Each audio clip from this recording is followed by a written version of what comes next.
واعبدوا الله ولا تشركوا به شيئا وبالوالدين إحسانا وبذي القربى واليتامى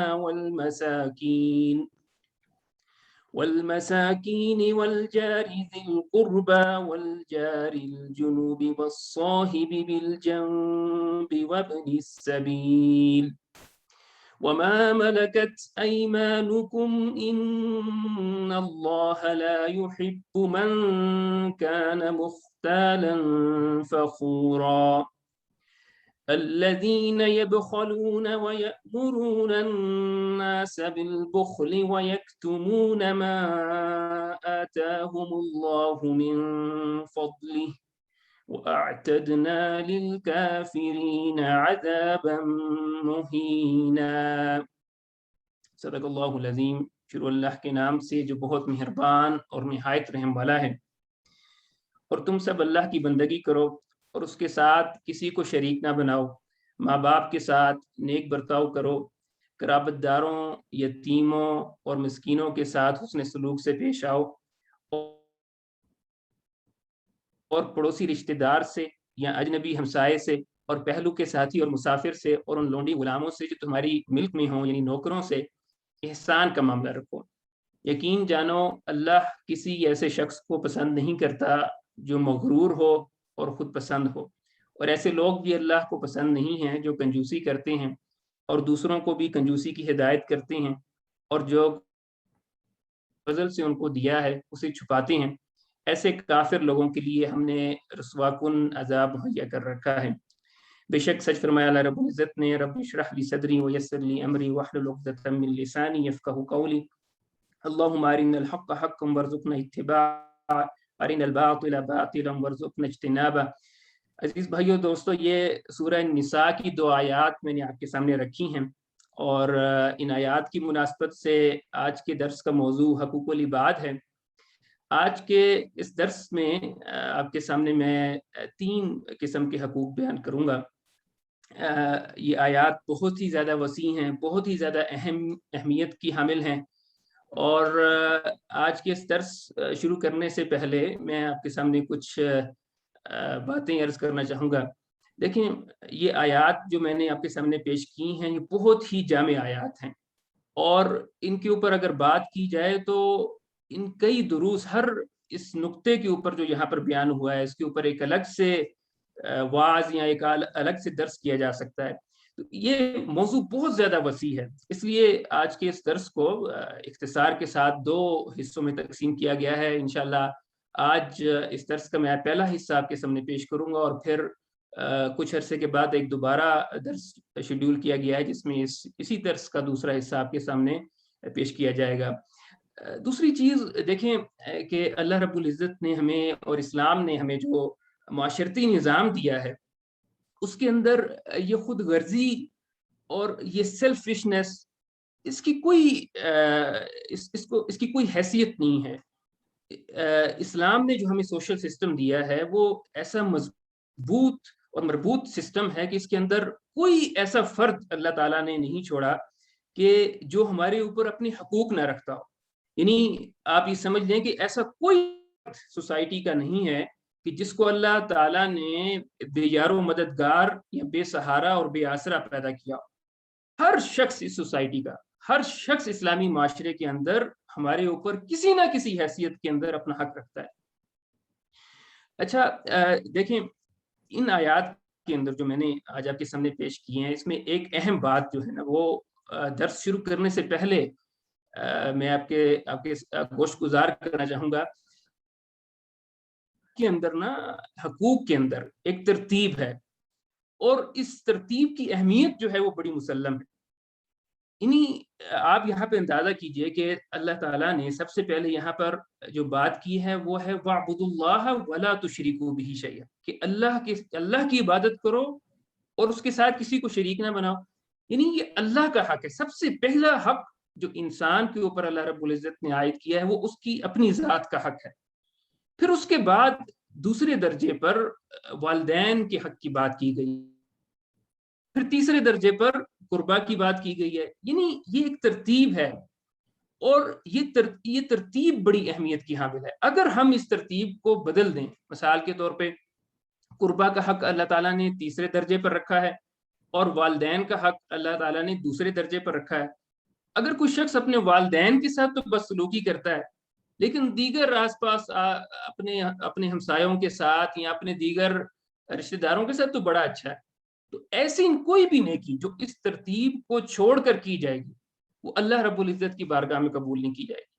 تو اس لیے ان آیات کی اہمیت اس لحاظ سے بھی بڑی بہت ہی یہ اہمیت کی حامل آیات ہیں کہ اس میں جو ترتیب ہے وہ ہماری نیکی کی قبولیت کی بنیاد ہے، اور جو شخص بھی اس بنیاد کو توڑے گا اللہ تعالیٰ کے ہاں اس نیکی کو قبول نہیں کیا جائے گا۔ اور اس ترتیب کے اندر سب سے پہلا حق اللہ تعالیٰ نے اپنا رکھا ہے، پھر دیگر حقوق کی بات کی گئی۔ تو اب آگے چلتے ہیں۔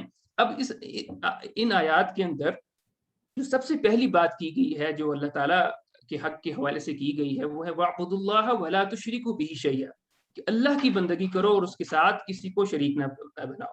اب یہ اللہ کا حق ہے کیا؟ اللہ کا حق تو ایک تو یہ ہے کہ اللہ کے اوپر ایمان لایا جائے اور اسی کی عبادت کی جائے، اور اپنے قول اور عمل سے اس کی توحید کا اقرار کیا جائے۔ اور یہ یاد رکھیں کہ جو اللہ تعالیٰ کا حق ہے اسی کے اندر رسول اللہ صلی اللہ علیہ وسلم کا بھی حق شامل ہے۔ تو یعنی جب بھی ہم قرآن کے اندر یہ بات اگر ہمارے سامنے آئے کہ اللہ کا حق، تو اس کے اندر یہ بائی ڈیفالٹ آپ کہہ لیں کہ بائی ڈیفالٹ اس کے اندر رسول اللہ صلی اللہ علیہ وسلم کا حق شامل ہے، اس لیے کیونکہ رسول اللہ صلی اللہ علیہ وسلم جو ہیں وہ اللہ نے ان کو اس منصب پر فائز کیا ہے، اس لیے اللہ کے حق کے اندر ہی رسول اللہ صلی اللہ علیہ وسلم کا حق شامل ہے۔ اس لیے اس آیت کو پھر دوبارہ ترتیب دیکھیے کہ وَاعْبُدُوا اللَّهَ، سب سے پہلے اللہ کا حق جس کے اندر رسول اللہ صلی اللہ علیہ وسلم کا حق شامل ہے، اور پھر اس کے بعد والدین کا حق ہے۔ تو اس لیے یاد رکھیں کہ اللہ اور اس کے رسول کی محبت یہ اول درجے میں ہونی چاہیے، اور پھر اس کے بعد دیگر حقوق کی بات یہاں سے آگے چلے گی۔ اچھا، ایک اور اہم نقطہ جو اللہ کے حق کے حوالے سے ہمارے ذہن نشین رہنا چاہیے کہ اگر ہم اللہ کا حق ادا نہ کریں، اگر ہم اللہ کا حق ادا نہیں کرتے تو کوئی بھی بڑی سے بڑی نیکی اگر ہم کریں اس دنیا کے اندر تو اللہ تعالیٰ کے ہاں قبول نہیں ہوگی۔ اس کی وجہ، اس کی دلیل یہ ہے کہ ہم نے اس ترتیب کو چھوڑ دیا ہے جو اللہ تعالیٰ نے قرآن مجید میں جگہ جگہ بیان کی ہے کہ سب سے پہلا حق اللہ تعالیٰ کا حق۔ اس لیے یاد رکھیں کہ جو شخص بھی اللہ تعالیٰ کی توحید کا قائل نہیں ہے، کوئی بھی شخص موحد نہیں ہے، اللہ تعالیٰ کے حقوق کی ادائیگی نہیں کرتا، اس پر ایمان نہیں لے کر آتا، تو اس کی کوئی بھی بڑی سے بڑی نیکی بھی اللہ کے ہاں قبول نہیں کی جائے گی۔ ایک واقعہ اسی طرح ہمارے سامنے آتا ہے کہ ایک صحابی نبی کریم صلی اللہ علیہ وسلم کی خدمت میں حاضر ہوئے اور عرض کی کہ یا رسول اللہ علیہ وسلم، میرے والد صاحب تھے جن کے 100 غلام تھے، اور انہوں نے مرتے ہوئے یہ وصیت کی تھی ہمیں کہ جب میں مر جاؤں تو یہ غلام آزاد کر دینا۔ تو میرے بڑے بھائی جو کہ ہمارے ولی ہیں، انہوں نے کچھ غلاموں کو تو آزاد کیا ہے اور کچھ کو آزاد نہیں کیا، تو آپ کیا فرماتے ہیں؟ تو رسول صلی اللہ علیہ وسلم نے فرمایا کہ کیا تمہارے والد صاحب جب ان کا انتقال ہو رہا تھا تو کیا وہ موحد تھے؟ کیا وہ ایمان لائے تھے؟ کیا وہ توحید کے قائل تھے؟ تو انہوں نے عرض کی کہ نہیں ہے رسول اللہ علیہ وسلم، وہ تو ایمان نہیں لائے تھے۔ تو پھر نبی کریم صلی اللہ علیہ وسلم نے اس موقع پہ فرمایا کہ پھر تم جو چاہو کرو، پھر چاہے ان کی طرف سے حج کرو یا عمرہ کرو یا صدقہ کرو، کوئی بھی نیکی ان تک نہیں پہنچے۔ اس واقعے سے ہمارے سامنے یہ بات آتی ہے کہ اگر ہم اللہ کے حق نہیں پہچانتے، اللہ کے حق کو ادا نہیں کرتے، تو پھر کوئی بھی دیگر کی گئی نیکی، کوئی بھی بڑی سے بڑی نیکی بھی اللہ کے ہاں قبول نہیں کی جاتی۔ اچھا، اگر جب ہم یہ اللہ کا حق ادا کریں گے تو پھر اللہ ہمارے ساتھ اس کے نتیجے میں کیسا سلوک کریں گے؟ ایک واقعہ میں آپ کے سامنے پیش کرنا چاہوں گا۔ معاذ بن جبل رضی اللہ تعالیٰ عنہ بہت ہی جلیل القدر صحابی ہیں۔ ایک بار نبی کریم صلی اللہ علیہ وسلم کے ساتھ اونٹ پر سفر کر رہے تھے، نبی کریم صلی اللہ علیہ وسلم کے پیچھے بیٹھے ہوئے تھے اونٹ پر، تو نبی کریم صلی اللہ علیہ وسلم نے سفر کے دوران پکارا کہ یا معاذ، تو معاذ رضی اللہ تعالیٰ عنہ نے جواب دیا کہ لبیک یا رسول اللہ و سعدیک۔ آپ اس کے بعد خاموش ہو گئے اور یہ سفر اسی طرح کٹنا شروع ہوا۔ پھر کچھ دیر کے بعد نبی کریم صلی اللہ علیہ وسلم نے پھر پکارا کہ یا معاذ، اور آپ رضی اللہ تعالیٰ عنہ کا وہی جواب ہے کہ لبیک یا رسول اللہ و سعدیک۔ پھر آپ خاموش ہو جاتے ہیں اور یہ مرتبہ پھر پکارتے ہیں کہ یا معاذ، اور وہ پھر وہی جواب ہے کہ لبیک یا رسول اللہ و سعدیک، کہ میں حاضر ہوں یا رسول اللہ علیہ وسلم، اپنی دل و جان سے حاضر ہوں. اور نبی کریم تیسری مرتبہ پکارنے پر یہ پوچھتے ہیں کہ یا معاذ، کہ تم جانتے ہو کہ اللہ کا حق بندے پر کیا ہے؟ اب معاذ رضی اللہ عنہ ایک بہت ہی جلیل القدر صحابی ہیں اور علم کے لحاظ سے بہت ہی اعلیٰ درجے پر پہنچے ہوئے ہیں. ان کا جواب کیا ہے کہ اللہ اور اس کے رسول بہتر جانتے ہیں. یہ ہے ادب جو صحابہ کرام رضوان اللہ علیہم اجمعین نبی کریم صلی اللہ علیہ وسلم کے سامنے ملحوظ خاطر رکھتے تھے. ادب کا اسلام کے ساتھ بہت ہی گہرا تعلق ہے. یہ وہ جواب ہے کہ اللہ اور اس کے رسول بہتر جانتے ہیں. تو نبی کریم صلی اللہ علیہ وسلم نے فرمایا کہ اللہ کا حق اس کے بندے پر یہ ہے کہ وہ اسی کی عبادت کرے اور اس کے ساتھ کسی کو شریک نہ کرے. پھر آپ دوبارہ پکارا کہ یا معاذ، کیا تم جانتے ہو کہ پھر بندے کا حق اس کے رب پر کیا ہے؟ تو وہی جواب کہ اللہ اور اس کے رسول صلی اللہ علیہ وسلم بہتر جانتے ہیں.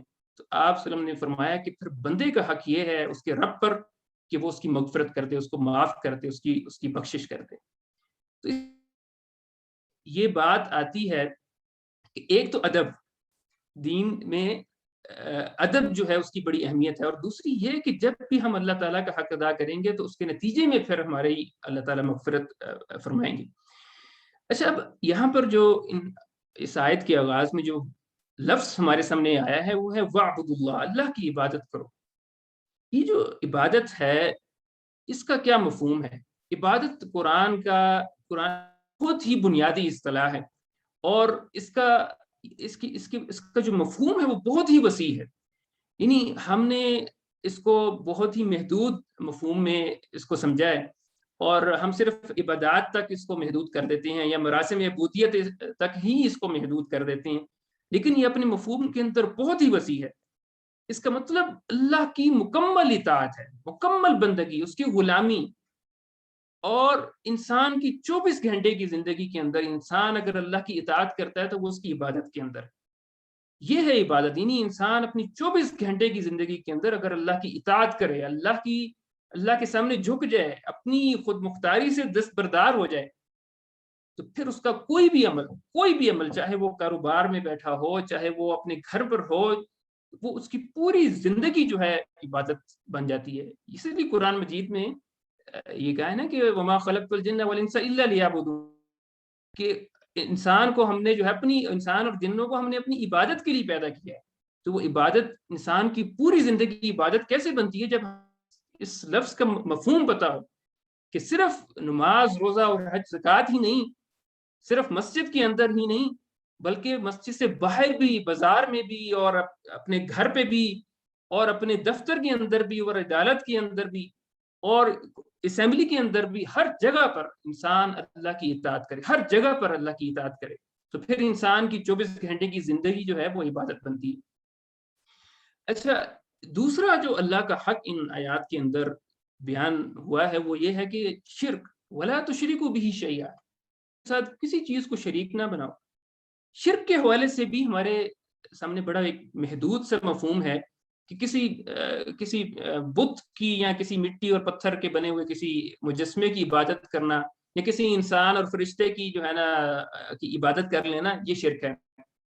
لیکن یہ بھی بہت ہی وسیع ورڈ ہے یہ بھی قرآن کی بنیادی اصطلاحوں کے اندر سے ہے. اور اس کا اگر ہم اس کا جائزہ لیں تو یہاں بھی میں نے اس کی چند صورتیں رکھی ہیں. اللہ تعالیٰ کی، اس کا مفہوم ہے کہ اللہ تعالیٰ کی برابری کرنا، اللہ تعالیٰ کی برابر آ جانا، وہ چاہے کسی بھی معاملے کے اندر. اور اس کی چند صورتیں جو یہاں پہ لکھی ہیں کہ ذات و صفات کے اندر، اسماء کے اندر، یہ ہمیں پتہ معلوم ہے، افعال کے اندر، عبادات کے اندر اس کے برابر کسی کو شریک کر لینا، اور احکام کے اندر یعنی کسی اور کا حکم مان لینا، اللہ کی بجائے کسی اور کا حکم مان لینا، وہ شرک ہے. مثال کے طور پہ جیسے ہم اپنی رسم و رواج کے اندر شادی بیاہ کے موقع پر، تدفین کے موقع پر، اس طرح کسی بھی موقعوں کے اوپر ہم اللہ کا یہ حکم ہے لیکن ہم اس کے برخلاف اپنی رسم و رواج کو مانتے ہیں. اللہ نے تو یہ کہا لیکن ہماری قبیلہ یہ کہتا ہے، ہماری روایات یہ کہتی ہیں، ہم اس کے برعکس کام کرتے ہیں جو کہ بالکل اللہ کے احکامات کے برابر یا اس کے متضاد ہوتا ہے. تو ایسا کوئی بھی کام کرنا جو اللہ کے احکام کے برخلاف ہو وہ بھی شرک کے زمرے میں آتا ہے، وہ بھی شرک کی ہی ایک قسم ہے۔ اللہ قانون کے مقابلے میں کسی اور کا قانون تسلیم کر لینا، کسی اور کی بات تسلیم کر لینا، تو یہ سب جو ہے وہ شرک کی ہی اقسام ہے۔ تو یہ شرک کا وسیع مفہوم بھی ہمارے سامنے رہنا چاہیے۔ اچھا بھائی، اس آیت کے دوسرے حصے کی طرف جہاں پر بات کی گئی ہے کہ وہ بالوالدین، یہاں پر اب سب سے یہ بات تو سامنے آ گئی کہ اللہ کا حق اللہ رب العزت نے سب سے پہلے درجے میں رکھا ہے، انسان کے اوپر سب سے بڑا حق اس کے رب کا ہے، اور اس کے بعد دوسرے درجے کے اندر اس کے والدین کا حق ہے۔ جو ترتیب کی میں نے جو بات کی ہے وہ ترتیب بڑی اہم ہے، تو دوسرے درجے پہ والدین کا حق ہے۔ اور یہ ترتیب قرآن مجید میں صرف ان آیات کے اندر ہی نہیں بلکہ کئی آیات کے اندر، سورہ بقرہ کے اندر بھی، سورہ لقمان کے اندر بھی، سورہ بنی اسرائیل کی آیت میں نے آپ کے سامنے یہاں پر بیان کر دی ہے، سیم اسی پیٹرن کے اوپر، اسی ترتیب کے اوپر یہ دونوں حقوق آئے ہیں کہ سب سے پہلے اللہ کے حق کی بات کی، اس کے بعد فوراً والدین کے حقوق کی بات کی۔ اور اس سے والدین کے حقوق کی اہمیت کا بھی ہمیں پتہ چلتا ہے کہ اللہ کے حق کے بعد والدین کا حق، اس سے اہمیت کا پتہ چلتا ہے۔ اور والدین کے حق کے حوالے سے کیا بات کی ہے؟ وہ بالوالدین احسانا، احسان کی بات کی ہے، میں اس کے اوپر بھی بات کروں گا۔ لیکن دیکھیے سورہ بنی اسرائیل کی ایک بڑی ہی اہم آیت میں آپ کے سامنے بیان کرنا چاہوں گا کہ وَقَضَىٰ رَبُّكَ أَلَّا تَعْبُدُوا إِلَّا إِيَّاهُ، کہ تیرے رب نے یہ فیصلہ کر دیا کہ تو اس کے سوا کسی کی بندگی نہ کر، وَبِالْوَالِدَيْنِ إِحْسَانًا، اور والدین کے ساتھ حسن سلوک کر، یعنی وہی ترتیب کہ اللہ کا حق، بندگی کا حق پہلا، اور پھر اس کے بعد والدین کے ساتھ حسن سلوک۔ اما یبلغن عندک الکبر احدہما او کلاہما فلا تقل لہما اف، اور تیرے سامنے اگر ان میں سے تیرے والدین میں سے کوئی ایک یا دونوں بزرگی کے عالم میں پہنچ جائیں تو ان کے سامنے نہ کہ فلا تقل لہما اف، اف کا لفظ بھی ان کے سامنے نہ کوئی، اس کا مطلب یہ نہیں کہ بس اف نہیں کہنا چاہیے، بلکہ دل کے اندر، ذہن کے اندر آپ کے کوئی ایسی بات نہ آئے، نہ گواری، نہ آپ کے ماتھے پہ بل بھی نہ پڑے، ان کی کوئی بات آپ کو بری نہ لگے۔ فلا تنہرہما اف ولا تنہرہما وقل لہما قولا کریما، اور ان کو جھڑکو نہیں اور ان سے شریفانہ طریقے سے بات کرو۔ وخفض لہما، دیکھیں اگلی بات کلائمیکس ہے اس ان آیات کا، وخفض لہما جناح الذل من الرحمہ، اور ان کے لیے رحم دلانا، اطاعت کے بازو جھکائے رکھو اور ان کے حق میں دعا کرو۔ کیا دعا؟ وَقُلْ رَبِّ ارْحَمْهُمَا كَمَا رَبَّيَانِي صَغِيرًا، کہ یہ دعا کرو ان کے لیے کہ جیسے انہوں نے میرے بچپن میں میرے ساتھ رحم اور شفقت اور محبت کی، یا اللہ تو بھی ان کے ساتھ ویسا ہی رحم کر۔ لیکن یہ صرف دعا ہی نہیں ہے، یہ رب ارحمہما کما رب، یہ جو ہم پڑھتے ہیں یہ دعا ہی نہیں ہے، بلکہ یہ ہمیں یہ ایک احساس بھی دلا رہی ہے کہ جیسے بچپن کے اندر انہوں نے ہمارے ساتھ شفقت کیا، میں بھی ان کے ساتھ شفقت کا معاملہ کروں، میں بھی ان کے ساتھ محبت کا معاملہ کروں، میں بھی ان کے ساتھ رحم کا معاملہ کروں۔ یہ ہمارے اندر ایک احساس ہے، یہ دعا بھی احساس ہمارے اندر جانا چاہیے کہ جیسی محبت کا اور رحم اور شفقت جو ماں باپ نے میرے بچپن میں میرے ساتھ کی تھی، کم از کم اب میں بھی ویسی محبت اور شفقت کا معاملہ ان کے ساتھ کروں۔ اور کیسا معاملہ تھا آپ دیکھیں نا، انسان بچپن میں ہوتا ہے کیسی باتیں کرتا ہے، کیسے الٹے سیدھی حرکتیں کرتا ہے، کیسے سوالات کرتا ہے، کیسے اوٹ پٹانگ جو ہے نا وہ ان کے ساتھ معاملہ کرتا ہے۔ لیکن ماں باپ کیا کرتے ہیں؟ ان کے ساتھ محبت کا معاملہ کرتے ہیں، اپنے بچوں کے ساتھ محبت کا معاملہ کرتے ہیں۔ تو جب انسان، جب اس کے والدین قرآن کی زبان میں وہ بھی جب بزرگی کے عالم میں پہنچتے ہیں تو وہ اصل میں اپنے بچپن کی طرف واپس پلٹ رہے ہوتے ہیں۔ قرآن یہی کہتا ہے نا کہ وہ انسان بڑھاپے میں جا کے دوبارہ اپنے بچپنے کی کیفیت اس کے اوپر دوبارہ آ رہی ہوتی ہے۔ تو اس لمحے کے اندر ان کے ساتھ رحم کرنا، اس لمحے کے اندر ان کے ساتھ شفقت کرنا، یہ ہے اس دعا کا مقصد۔ انسان اللہ سے دعا بھی کرے اور اس کے اندر بھی یہ احساس جائے کہ اس بڑھاپے کے اندر، اس بزرگی کے عالم میں ان کے ساتھ وہ معاملہ کروں۔ اچھا دیکھیں یہاں پر جو بات کی گئی ہے نا وہ ہے احسان کی، اور احسان بھی قرآن کی بنیادی اصطلاحوں میں سے ہے، اور یہ اردو والا احسان نہیں ہے جو ہم اردو میں کہتے ہیں نا کہ تم اس قابل تو نہیں تھے، میں نے تمہارے ساتھ یہ نیکی کی، تمہارے ساتھ یہ احسان کیا، میرا بڑا احسان ہے تم پر۔ یہ اردو والا احسان نہیں ہے، یاد رکھیے، یہ ہے عربی کا احسان۔ اور عربی کا احسان قرآن کی بہت ہی بنیادی اصطلاحوں میں سے ہے، اور یہ بہت ہی وسیع ورڈ ہے، بہت ہی اس کے اندر اس کے مفہوم بہت ہی جامع ہیں۔ دیکھیں، عربی میں احسان ایسے معاملے کو کہتے ہیں، ایسے کام کو کہتے ہیں، یعنی کام کو اس نوعیت سے، اس طریقے سے کرنا کہ دیکھنے والا خوش ہو جائے، دیکھنے والا یہ محسوس کرے کہ کام کو کتنے اچھے طریقے سے، کتنی محبت سے، کتنی عقیدت سے کیا جا رہا ہے۔ یہ ہے احسان، ایکسیلنس جس کو ہم انگلش میں کہتے ہیں۔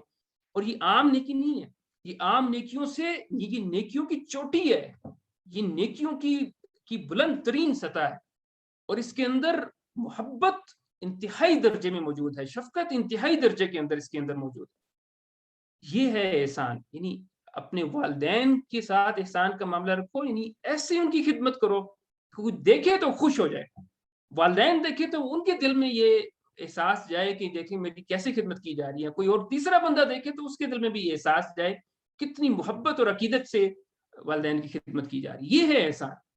دیکھیں، عدل جو ہے نا، اس کی مساوی ایک اور ٹرم بھی ہے قرآن کی، وہ ہے عدل۔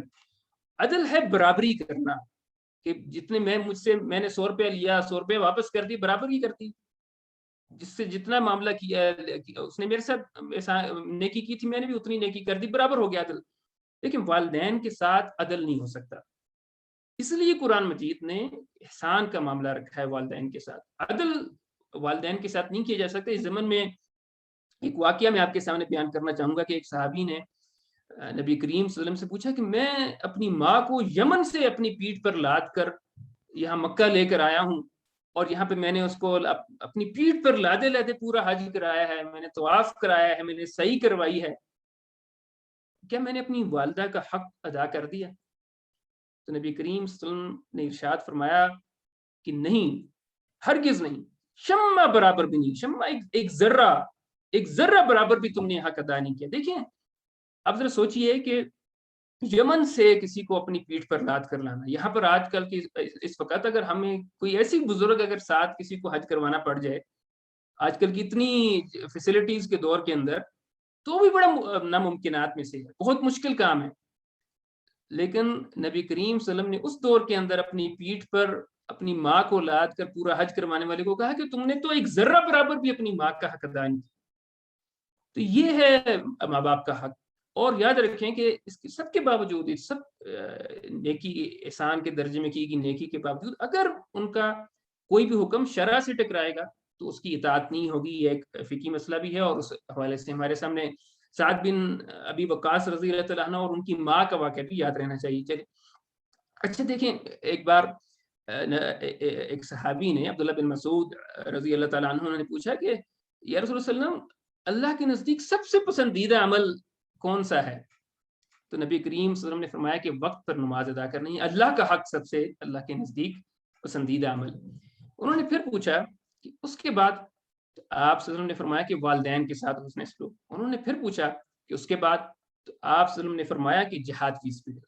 یہاں سے دیکھیں ہمارے سامنے کیا بات آتی کہ دوسرے درجے پر اللہ کے نزدیک اللہ کا محبوب ترین عمل والدین کے ساتھ حسن سلوک ہے، اور یہ عمل جہاد فی سبیل اللہ جیسے بڑے فریضے سے بڑھ کر ہے، اس سے زیادہ افضل ہے، کہ جس میں انسان اپنا جان، اپنی مال، اپنا سب کچھ اللہ کے راستے میں دین کی اقامت کے لیے وقف کر دیتا ہے۔ اس سے بھی افضل ترین عمل والدین کے ساتھ حسن سلوک ہے۔ پھر اسی طرح ایک صحابی نے نبی کریم صلی اللہ علیہ وسلم سے پوچھا کہ اللہ کے نزدیک سب سے بدترین عمل کیا ہے، یعنی برا ترین عمل اللہ کے نزدیک کیا ہے؟ تو آپ صلی اللہ علیہ وسلم نے فرمایا کہ اللہ کے ساتھ کسی کو شریک کرنا۔ انہوں نے پوچھا کہ اس کے بعد؟ تو آپ صلی اللہ علیہ وسلم نے فرمایا کہ والدین کے ساتھ بدسلوکی کرنا۔ انہوں نے پھر پوچھا کہ اس کے بعد؟ تو آپ صلی اللہ علیہ وسلم نے فرمایا کہ رزق کے خوف سے تم اپنے بچے کو قتل کر دے، تو یہ تیسرا بڑا گناہ ہے۔ تو جس طرح دوسرے درجے میں اللہ کے ہاں محبوب ترین عمل والدین کے ساتھ حسن سلوک ہے، اسی طرح دوسرے درجے میں والدین کے ساتھ بدسلوکی دوسرا بدترین گناہ ہے۔ گناہ کبیرہ کے اندر دوسرا بڑا گناہ جو ہے وہ والدین کے ساتھ بدسلوکی ہے۔ اسی طرح ایک صحابی نبی کریم صلی اللہ علیہ وسلم کی خدمت میں حاضر ہوئے اور عرض کی کہ میں جہاد میں جانا چاہتا ہوں، آپ سے اجازت لینے کے لیے حاضر ہوا ہوں۔ تو آپ صلی اللہ علیہ وسلم نے پوچھا کہ کیا تمہارے والدین زندہ ہیں؟ انہوں نے عرض کی کہ ہاں رسول صلی اللہ علیہ وسلم زندہ ہیں. تو آپ صلی اللہ علیہ وسلم نے فرمایا کہ فَاذْهَبْ فَجَاهِدْ فِيهِمَا، کہ جاؤ اور ان کے اندر جہاد کرو. جب وہ بزرگی کے عالم کے کیا مطلب، یعنی جہاد ان کے اندر جا کے کرو. آپ اندازہ کیجیے نا الفاظ کتنے جامع ہیں، کتنے جامع الفاظ ہیں کہ فَاذْهَبْ فَجَاهِدْ فِيهِمَا، کہ واپس جاؤ اور جا کے ان کے اندر جہاد کرو. جس جہاد کی تم اجازت لینے آئے ہو جا کے اپنے گھر میں کرو. کیا مطلب یہ ہے کہ جب بزرگی کے عالم کے اندر وہ اپنے مزاج کے اندر ان کی تلخی پیدا ہو جاتی ہے، ان کو بات بات پر غصہ آتا ہے، ان کا مزاج بگڑ جاتا ہے، تو اس چیز کو برداشت کرو، ان کی خدمت کرو. اس لمحوں کے اندر، ان لمحات کے اندر ان کی خدمت کرو، کہ یہ جو خدمت کرو کہ یہ ہے جہاد. تو فرمایا کہ فَاذْهَبْ فَجَاهِدْ فِيهِمَا، جاؤ اور ان کے اندر جہاد کرو، ان کے غصے کو برداشت کرو، ان کی تلخ کلامی کو برداشت کرو اور ان کی خدمت کرو، کہ یہ ہے جہاد. اسی طرح ایک اور صحابی نبی کریم صلی اللہ علیہ وسلم کی خدمت میں آئے اور عرض کی کہ یا رسول اللہ میں جہاد پر جانا چاہتا ہوں، آپ سے مشورے کے لیے حاضر ہوا ہوں. تو نبی کریم صلی اللہ علیہ وسلم نے فرمایا کہ کیا تمہاری ماں زندہ ہے؟ تو انہوں نے عرض کی ہاں یا رسول اللہ زندہ ہیں. تو آپ صلی اللہ علیہ وسلم نے فرمایا کہ جاؤ اور ان کی خدمت کرو، کہ جنت ان کے قدموں کے نیچے، کہ جس جنت کو تم جہاد کے میدانوں میں ڈھونڈتے ہو، وہ جنت جو ہے وہ اپنی ماں کی خدمت کرو، ان کے پیروں کے نیچے وہ جنت موجود ہے. اور ایک چیز یہ یاد رکھیے کہ حسن سلوک میں بھی ماں کے ساتھ جو حسن سلوک ہے. ایک بار ایک صحابی نے نبی کریم صلی اللہ علیہ وسلم سے پوچھا کہ میرے حسن سلوک کا سب سے زیادہ مستحق کون ہے؟ تو آپ صلی اللہ علیہ وسلم نے فرمایا کہ تمہاری ماں. کہ اس کے بعد آپ صلی اللہ علیہ وسلم نے دوبارہ فرمایا کہ تمہاری ماں. انہوں نے تیسری مرتبہ پھر پوچھا کہ اس کے بعد آپ صلی اللہ علیہ وسلم نے دوبارہ فرمایا کہ تمہاری ماں. اب دیکھیں وہ جاننا چاہتے ہیں وہ صحابی کہ یار بار بار نبی کریم صلی اللہ علیہ وسلم بار بار تمہاری ماں ہی کہہ رہے ہیں، تو اب اس کے بعد بھی کوئی اور بھی ایسا ہے جو میرے حسن سلوک کا سب سے زیادہ مستحق ہو؟ تو انہوں نے چوتھی مرتبہ پھر پوچھا کہ اس کے بعد. تو نبی کریم صلی اللہ علیہ وسلم نے چوتھی مرتبہ پوچھنے پہ فرمایا کہ تمہارا باپ. اب ان کے ذہن میں یہ خیال آیا ہوگا کہ 3 مرتبہ ماں کا کہا ہے تو شاید 3 مرتبہ باپ کا بھی کہیں گے. تو 5ویں مرتبہ پھر سوال کیا کہ یا رسول اللہ اس کے بعد. تو نبی کریم صلی اللہ علیہ وسلم نے اس موقع پہ فرمایا کہ ثم ادناک، کہ تمہارے دیگر رشتہ دار جو ہے رتبہ بر رتبہ پھر وہ. تو یہاں سے یہ بات ہمارے سامنے واضح ہو کر آتی ہے کہ ماں کے ساتھ حسن سلوک باپ کے مقابلے میں 3 گنا زیادہ ہے. لیکن ایک چیز جو ہے وہ ہمارے سامنے ہمیشہ پیش نظر رہنی چاہیے کہ باپ جو ہے وہ گھر کا سربراہ ہے، اس لیے گھر کا جو نظم ہے اور حسن سلوک، اس کو ہمیں جو ہے نا گڑبڑ نہیں کرنا چاہیے. اور یہ چیز ہمارے سامنے ہمیشہ رہنی چاہیے کہ گھر کے نظم کے معاملے میں اطاعت جو ہے وہ باپ کی جائے گی، اور حسن سلوک میں افضل جو ہے وہ ماں ہے. اس لیے یہ چیز ہمارے سامنے ہمیشہ واضح رہنی چاہیے. اسی طرح جس طرح ہم اپنے والدین کے ساتھ جو ہے وہ حسن سلوک کرتے ہیں اور ہمیں یہ چیز ناگوار گزرتی ہے کہ ہمارے والدین کے ساتھ کوئی بدتمیزی کرے اور کوئی ان کے ساتھ غلط رویہ اختیار کرے، تو اس لیے جس طرح اپنے والدین کی عزت ہمیں عزیز ہے، اس طرح دوسرے کے والدین کی بھی عزت اور ان کے ساتھ بھی حسن سلوک کرنا چاہیے. نبی کریم صلی اللہ علیہ وسلم نے ایک بار فرمایا کہ اپنے والدین کو گالی دینا گناہ کبیرہ ہے. تو صحابہ کرام پوچھنے لگے کہ یا رسول اللہ کیا اپنے والدین کو بھی کوئی گالی دیتا ہے؟ تو آپ صلی اللہ علیہ وسلم نے فرمایا کہ جب تم کسی دوسرے کے والدین کو گالی دو گے تو وہ پلٹ کر تمہارے والدین کو گالی دے گا. تو گویا یہاں سے یہ بات واضح ہو کر سامنے آتی ہے کہ جس طرح اپنے والدین کے ساتھ نیکی کی جائے، ان کے ساتھ اچھے طریقے سے پیش آیا جائے، اس طرح اپنے دیگر دوستوں کے والدین ہوں، اور خاص طور پہ جو بیوی کے والدین. ہمارے ہاں جو ہے کچھ جاہلانہ جو ہے وہ کچھ طرز عمل لوگوں کا یہ بیوی سے کوئی خطا ہو جائے، کوئی غلطی ہو جائے تو فوراً اس کے والدین کو تانا دیا جاتا ہے اور اس کے والدین کی تربیت کے اوپر سوال اٹھائے جاتے ہیں یا اس کے خاندان کو گالی دی جاتی ہے. تو اس حوالے سے ہمارے سامنے یہ بات واضح رہنی چاہیے کہ جس طرح احترام کے قابل ہمارے اپنے والدین ہیں، اسی طرح دوسرے لوگوں کے والدین، دوسروں کے والدین بھی ہمارے لیے قابل احترام رہنے چاہیے اور ان کے ساتھ بھی ویسے ہی اس نے سلوک کا معاملہ کرنا چاہیے. اور بیوی کے یعنی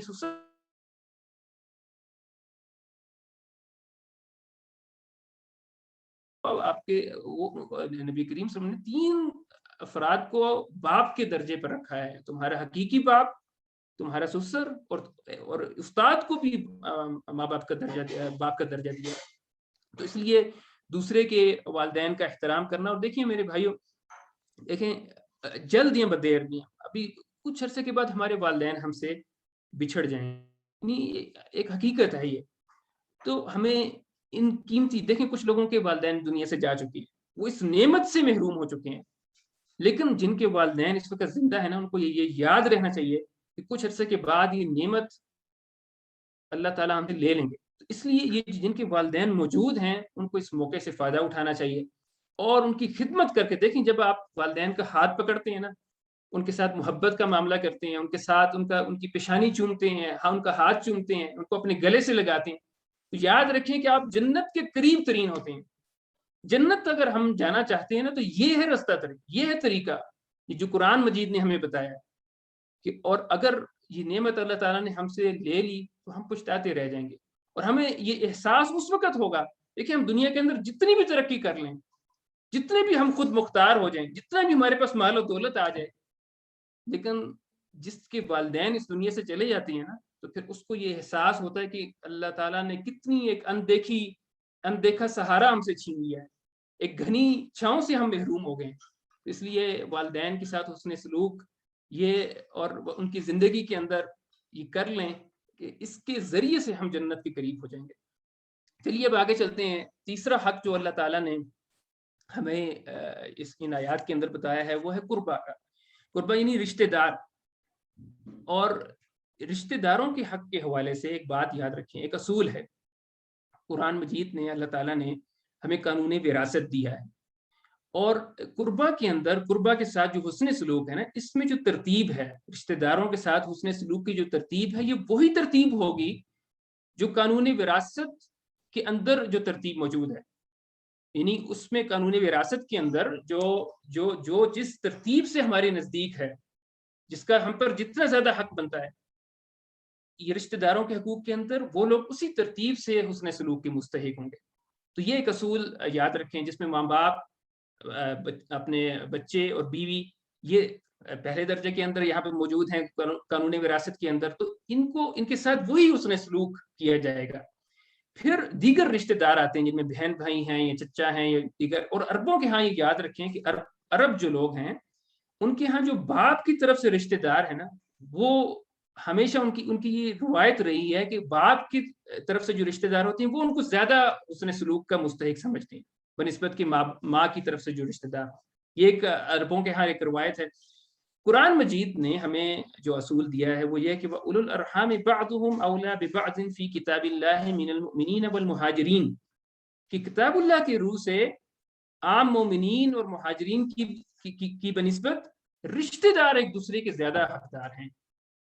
تو یہ اصول جو ہے قرآن نے ہمیں دیا ہے۔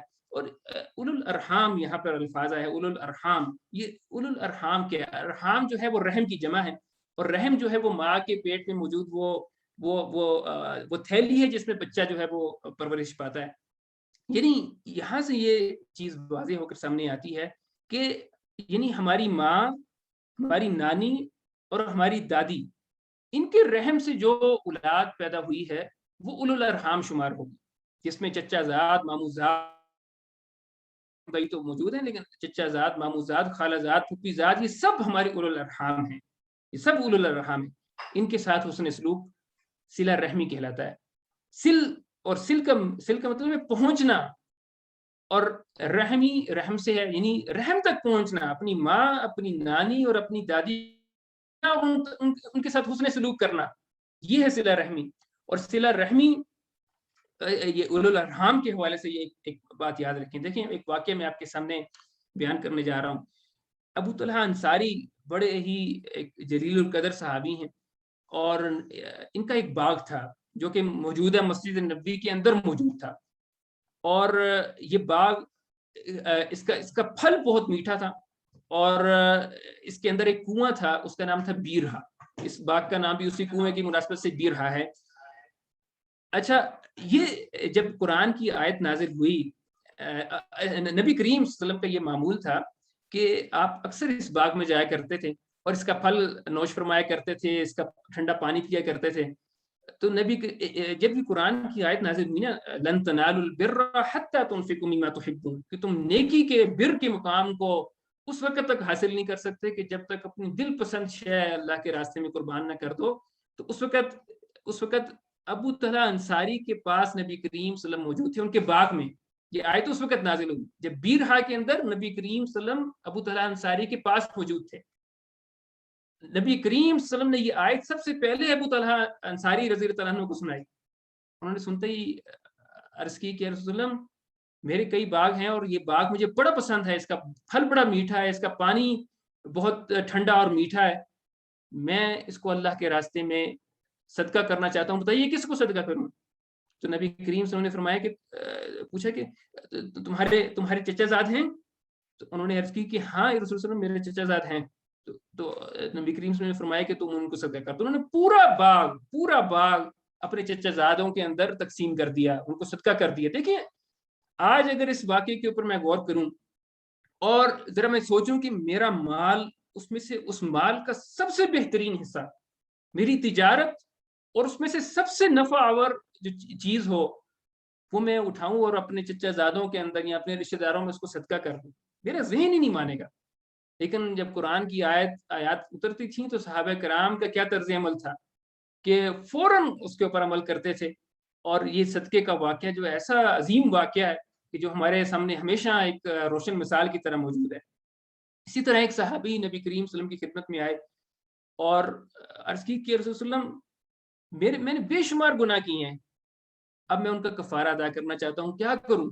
تو آپ صلی اللہ علیہ وسلم نے فرمایا کہ کیا تمہاری ماں زندہ ہے؟ انہوں نے عرض کی کہ نہیں. تو پھر آپ نے پوچھا کہ کیا تمہاری خالہ زندہ ہے؟ تو فرمایا کہ ہاں زندہ ہے. تو فرمایا کہ جاؤ اور ان کی خدمت کرو. یعنی کس نے کوئی انسان ایسا ہے کہ جس نے گناہ نہ کیا ہو اور اس کو بخشوانا نہ چاہتا ہو، اپنی مغفرت نہ کروانا چاہتا ہو، تو چاہے خالہ کی خدمت کریں اور اپنے گناہ بخشوا لیں. سیدھا طریقہ بتایا نبی کریم صلی اللہ علیہ وسلم نے یہاں پر. اور خالہ کے بارے میں فرمایا کہ الخالۃ کالأمی، کہ خالہ تو تمہاری ماں جیسی ہے. اور ہمارے جو ہیں وہ جھگڑے اپنے خالہ زادوں کے ساتھ، اپنے چچا زادوں کے ساتھ ہمارے جھگڑے ہیں. ہم تو ان کو شریک سمجھتے ہیں اور ان کے ساتھ ہماری دشمنیاں ہیں. اور معمولی باتوں کے اوپر اگر رشتہ ہو گیا تو دشمنی ہے، رشتہ نہ ہوا تو دشمنی ہے. اور یہاں پر نبی کریم صلی اللہ علیہ وسلم نے فرمایا کہ اپنے رشتہ داروں کو کھانا کھلانا دوہرا ثواب ہے، ایک صدقے کا اور ایک صلہ رحمی کا.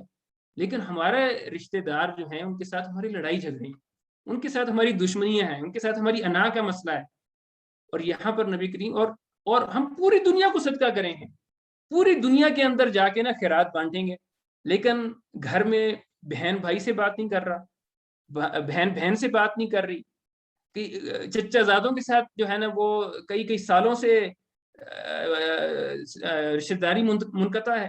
اور ہم جانا چاہتے ہیں جنت میں. میرے بھائی جنت میں ہم اس وقت تک نہیں جا سکتے کہ جب تک ہم صلہ رحمی نہ کریں.